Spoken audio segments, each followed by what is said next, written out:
Over 40 million people in the US alone suffer from mental health disorders every year, yet very few people invest the time into learning about them until it's too late. In addition, there are many misconceptions that are perpetuated through things like movies and the media. So today I want to clear up 4 of the most common misconceptions. One being that they're a personal weakness. Well, they're not. They're also not rare. And the majority of people who are diagnosed are not violent or unpredictable. And lastly, those who suffer from them cannot just snap out of it. On today's episode, we're digging deep into these falsehoods to get clarity on the facts. This way you can help set the record straight and maybe even help your loved ones or yourself combat the challenges of mental health disorder. To learn more, join us every week on the Life Design Podcast for our Mental Health Mondays series. If you haven't already done so, please subscribe now so you can join us on every episode. We truly appreciate it. And be sure to engage in the comments section of your favorite platform for your chance to be invited as a guest on one of our episodes. Welcome back to the Life Design Podcast, where we look at everything from a mindset perspective. Today, we're going to level up your mindset on how you view mental health and mental health disorders and the people who struggle with it. Discussing mental health illness treatments publicly, it's vital for raising awareness and for dispelling misconceptions about mental health and about how we care for it. So let's dive in. So the first misconception that we want to discuss is the belief that mental health problems are a sign of weakness, of a personal weakness. And the reality is that mental health issues are not a reflection of a person's character or their strength at all. Matter of fact, the professionals in the industry, they emphasize that mental illness, it's often results from neurobiological and physiological changes, not just the psychological issues itself. And let me give you an example. Neuroimaging studies, they've actually shown changes in the brain activity in people with depression and anxiety. And this indicates that these conditions, they actually have a biological basis. And another expert insight on this actually comes from the American Psychological Association, or what's called the APA. And they note that a significant portion of mental health issues have a genetic component to them. For instance, the risk of developing certain mental health conditions, such as bipolar disorder, it's actually higher if a family member also has the condition. Okay, and this underscores that potential genetic link, or that genetic link that is believed to be a part of it. And most psychologists agree that just like physical illnesses, okay, mental illnesses can affect anyone, regardless of their personality or their resilience or their personal strength, be it physical or mental or even emotional. And this is because mental health disorders, they often result from a complex interplay, so to speak, of genetics, of biology, of brain chemistry. They include, environment or psychological factors and traumatic life experiences, even chronic physical illness, chronic physical health conditions play a dominant part or a intense part in mental health illnesses at times. So by emphasizing this, we can help people understand that mental illness is a health issue, not some sort of personal failing. Okay, and studies they show that most people with mental health disorders, they actually continue to function effectively in their daily lives. The majority of them do. Okay, misconception number 2. This one is a belief that mental health disorders are rare, and the reality is mental health disorders are quite common. They're very common, actually. Matter of fact, the National Alliance on Mental Illness, they report that in the United States alone, nearly 1 in 5 adults experience a mental illness of some sort each year. 1 in 5, that's 20% of adults. Okay. In addition, according to the World Health Organization, okay, an estimated 1 in 4 people globally will be affected by either a mental or a neurological disorder at some point in their life. 1 in 4 globally will suffer it at some point in their life. Okay. They also share that depression, okay, I'm going to tell you guys, this one blew me away. Depression is a leading cause of disability on a global scale. I was not expecting to come across that in my research. Okay, these statistics actually show us that mental health concerns, they're a normal part of the human experience. Okay, and further supporting that is the fact that a big portion, if not the majority of mental health professionals point out that these disorders, they're among the most common health conditions worldwide. So when people are just simply looking at health issues or health conditions across the world or throughout the world, mental health disorders are among the most common. Okay. Blows the, they're rare out of the water. It's also important to note that mental health issues, they encompass a wide range of disorders. Okay. They include, common conditions like anxiety or mood disorders, depression, things like that, but as well as less common ones like schizophrenia. Okay. I know we hear that word. We've talked about it before on one of the podcasts with our co-host, Maxine Marks, who, as you can tell, was not available this week. She's actually got to be off for a couple of weeks for some personal concerns. So, but we also want to note that that there are lesser known conditions that contribute significantly to the overall prevalence of mental health issues. Okay, when we start looking at stats, right? And there are varied forms of these disorders, or varied forms that they can take, we'll put it that way, meaning each mental health issue doesn't necessarily look the same in every person. Okay, they can express themselves differently in different people.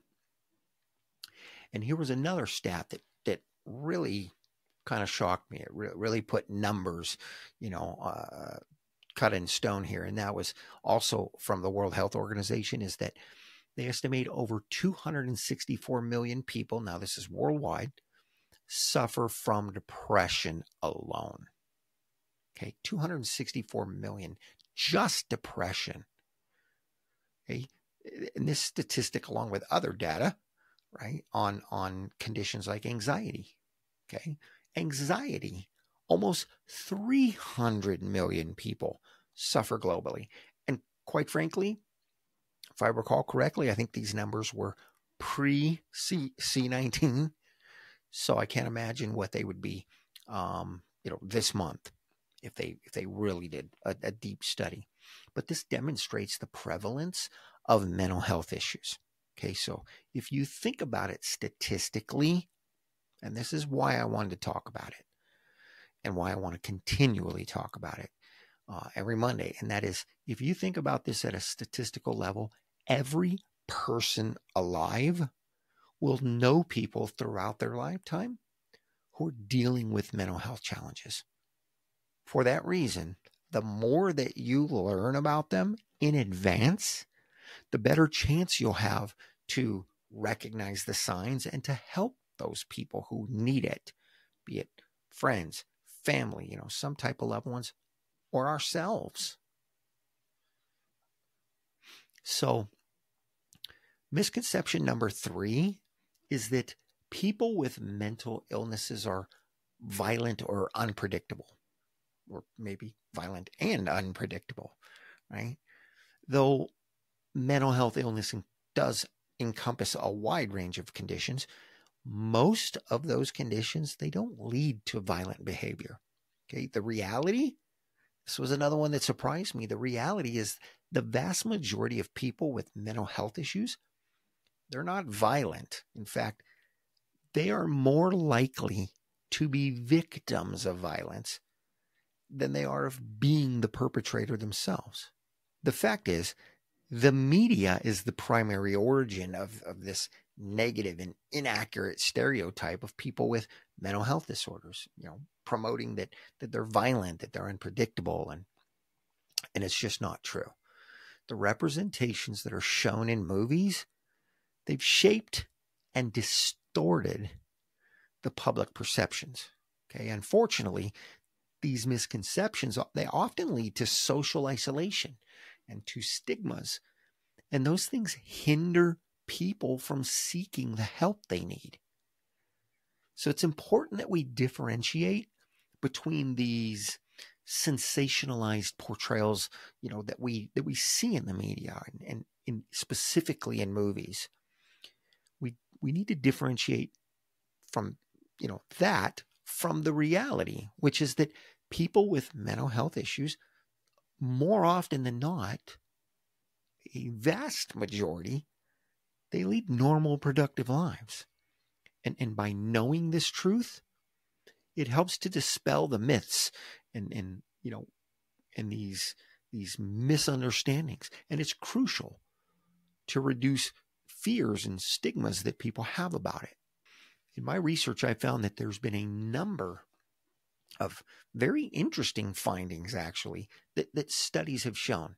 Okay, like the fact that mental illness contributes to a very small fraction of overall violence. And it really boils down to factors like substance abuse, okay, that significantly increase that risk. So again, most people with mental health disorders, we'll call it MHD, right? MHDs. The majority of them, they're not involved in substance abuse. Okay, a lot of them are. Sometimes it's the substance abuse that creates or ignites mental health disorders. But people that have mental health disorders and aren't engaging in things like substance abuse, they have a much lower risk. Matter of fact, there was a study that was published in the American Journal of Public Health. Okay, it found that people with serious mental health issues, not mild ones, but with serious mental health issues, are over 10 times more likely to be victims of violent crime than the general population. I mean, think about that. People with serious mental health issues are 10 times more likely to be victims than the general population. Right? If we say 1 out of 4 people experience mental health, and maybe it's 1 out of 10 that has serious mental health illnesses, they're 10 times more likely than the rest of us. A second study I came across was published in the Journal of American Academy of Psychiatry and Law. Sorry, that one's, and the law or something like that. That long name there. But they found that less than 5% of violent acts are committed by individuals with diagnosed mental illnesses. Okay, less than 5%. Now, think about this. If potentially 20 to 25% of people are diagnosed with mental illness of some sort, yet only 5% of crime, of violent acts, let me put it that way, not just crime, but violent acts, are committed by those people. That's a pretty substantial number to pay attention to, because that means the general public's committing more of the violent acts. And it's repeatedly been found, again, that it's the factors such as substance abuse, A couple of other things were, a past history of violence. So maybe they were violent prior to being diagnosed. Okay. Socioeconomic factors are a huge predicator to or offer prediction of violent behavior and rather than just mental disorders on its own. And then misconception number 4 is that people with mental health illnesses or issues, that they can just snap out of it. Personally, I used to lean that direction many years ago, thinking, they should just be able to fix themselves. Till I realized, heck, I struggle fixing myself on a lot of things.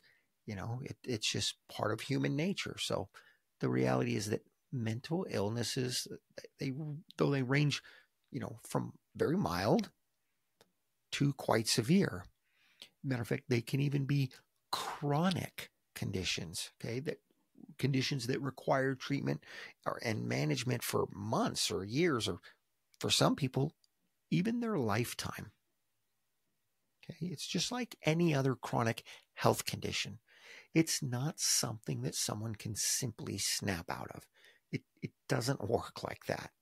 Okay, that said, there are treatments that can help people with these mental illnesses. It can help them manage those symptoms, okay, and actually live normal, fulfilling lives.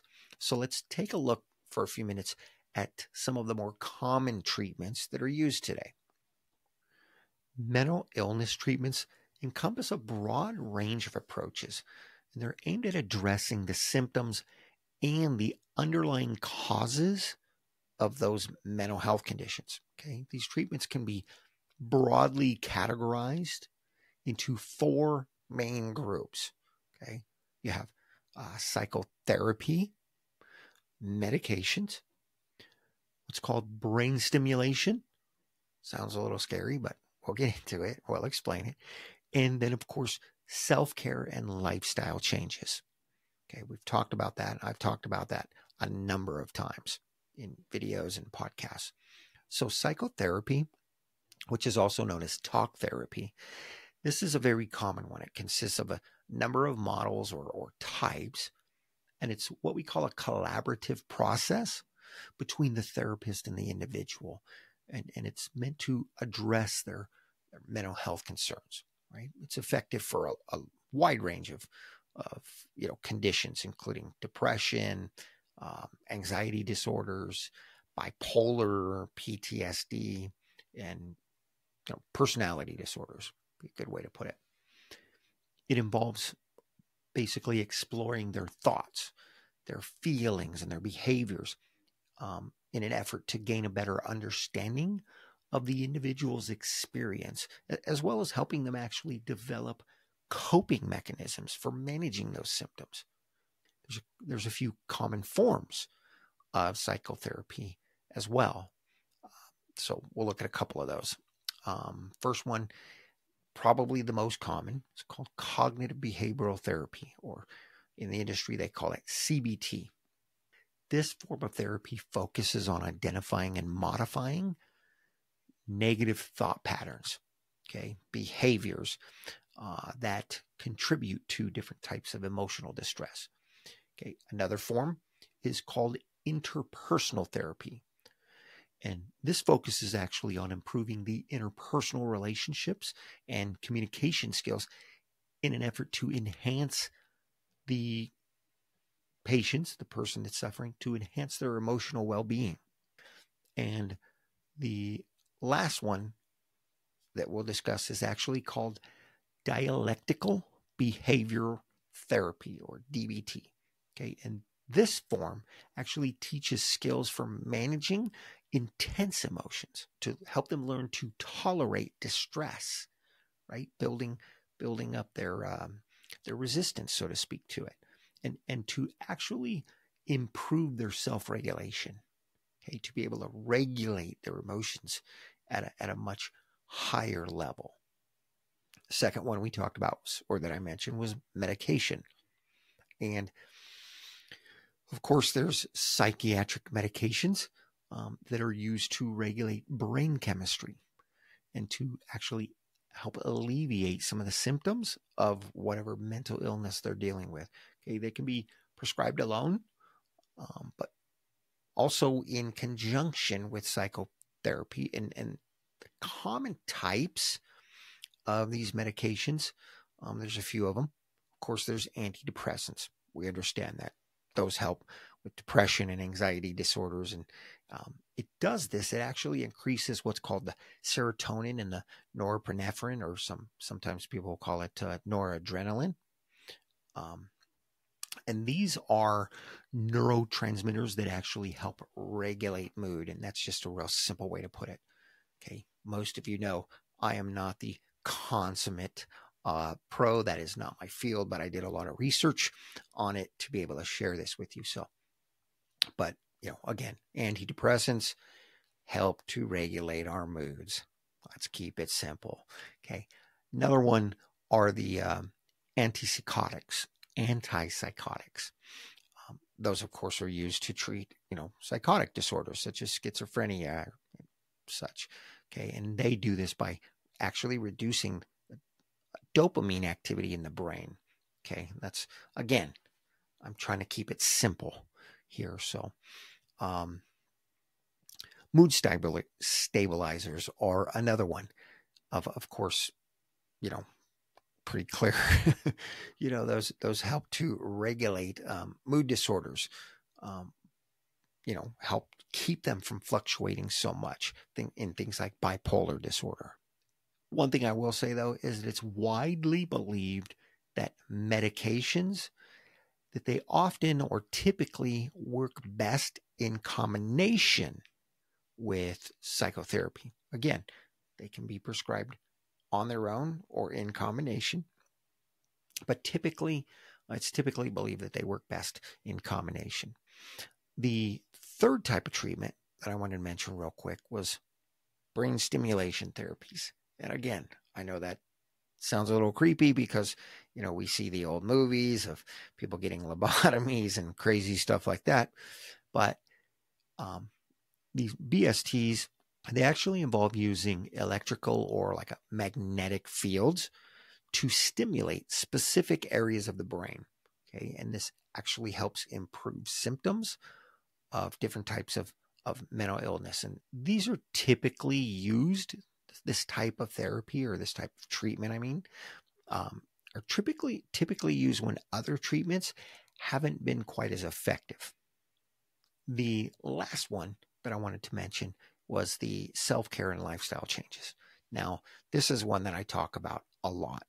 Many of you know this because I actually do coaching in the life transition area. Is probably the most consistent area of coaching that I do. People who are up against a wall, they either have to or they want to make some sort of changes in their life, or they want to do some additional self-care, and that is my area of expertise, so to speak, where I've helped people for over 30 years. So, but the fact is, lifestyle changes can play a significant role in managing mental illness and improving just the overall well-being of anyone, quite frankly. But there's different types, again, different methods of doing this, and they include things like maintaining regular sleep schedules. We all know this. Adequate sleep is crucial for helping us regulate both our emotions as well as our cognitive functions.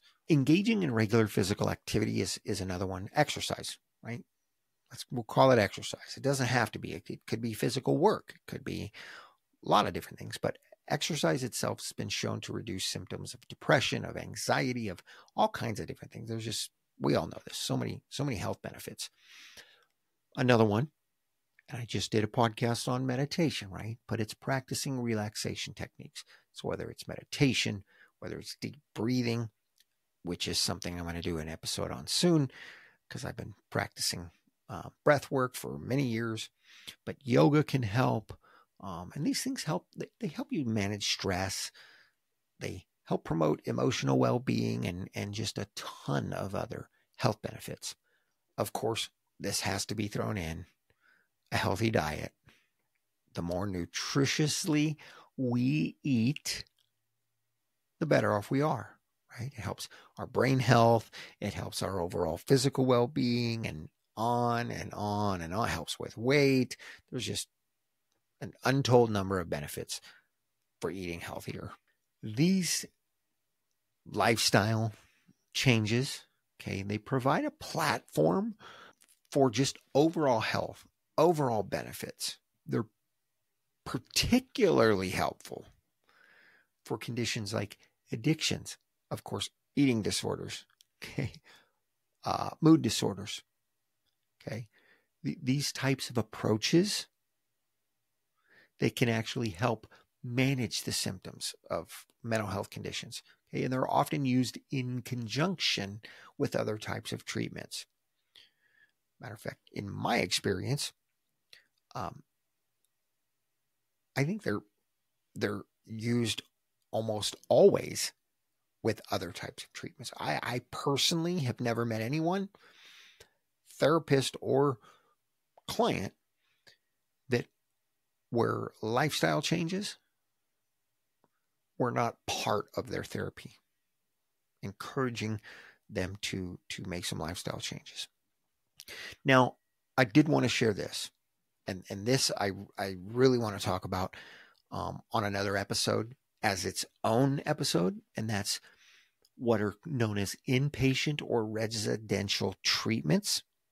Okay, and these are additional treatments that are used when needed, which Maxine Marks, our co-host, is an absolute expert on. Okay, and she runs a facility like that. So we're definitely going to dig into deep into this one. But these types of things, again, they're necessary for individuals who actually might, be a danger to themselves or to others. Okay, or people who need intensive and structured type of treatments, highly structured. Let me put it that way. Okay, and they include things like 24-hour care. Okay, a very structured environment, and various types of therapies that they experience all at the same time. Okay, and of course medical monitoring, right? When you're living in an in-home, residential type treatment, you have all of this available to you. Okay, clearly there are many options for treating mental health disorders. Okay, and what I truly hope has become clear in today's episode is that most of us, we will intimately experience some form of mental health disorder or illness within our lifetimes, either personally ourselves or in potentially helping care for a loved one, a friend, a family member, something to that effect. Okay, someone else that is struggling with some illness or some disorder. Virtually every single human. So the more we learn about it in advance, the better chance we or our loved ones have at living a normal and productive life. So join me in the conversation. Any question, any comment, any experience that you've had, share in the comments. Reach out to us. If you're on some of the podcasts, like Spotify, we have questionnaires involved. If it's on YouTube, you can go straight to the comments. Okay, share with us, engage with us. I do thank you for joining me on today's episode. Please support our efforts. Join with us in supporting our efforts to bring value to you, to other listeners. Okay, you can do that by sharing, by liking, by following or subscribing to our podcast. It depends upon the platform you listen on. If you'd like to be a guest, I say this on every episode. If you'd like to be a guest on the podcast or to discuss, some of your own experiences, please reach out to us. Reach out through our podcast again, through the comments, through any social media. You can go, at My Life Design. Again, design spelled with a Z, on purpose, just to be different. So let's chat. Reach out. Let's chat. I look forward to speaking with you. I look forward to meeting some of you. And until then, as always, live awesome and enjoy your journey.